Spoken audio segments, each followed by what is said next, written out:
Cricketer Mohammad Siraj ने आज तेलंगाना में डिप्टी सुप्रिंटेंडेंट ऑफ पुलिस के तौर पर अपने ओहदे का बाकायदा आगाज किया है। ये तकर्रुरी chief minister A Revanth Reddy की जानिब से किए गए वादे की तकमील है, जिन्होंने पहले ऐलान किया था कि सिराज को क्रिकेट में उनकी कामयाबियों के एतराफ में एक अहम ग्रुप 1 हुकूमत के ओहदे से नवाजा जाएगा। ये तकर्रुरी तेलंगाना हुकूमत के खेलों और खिलाड़ियों की हिमायत के अज़्म को उजागर करती है, जिसका मकसद मुस्तकबिल के टैलेंट को फरोग देना है।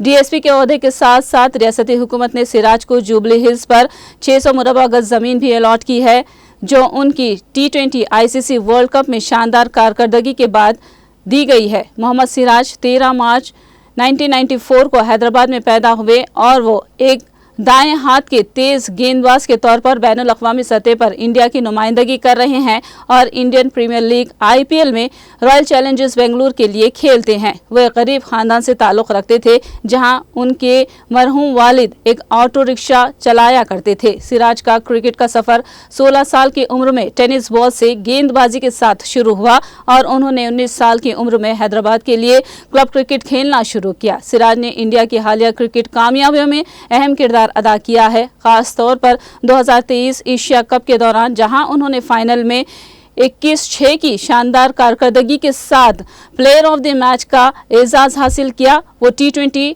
2024 वर्ल्ड कप में टीम इंडिया का भी हिस्सा रहे। सिराज के IPL के कारनामों में 2020 सीजन में 2 मुसलसल मिड ओवर फेंकने का तारीखी कारनामा भी शामिल है। मोहम्मद सिराज DSP के तौर पर अपनी नई जिम्मेदारियां निभाएंगे।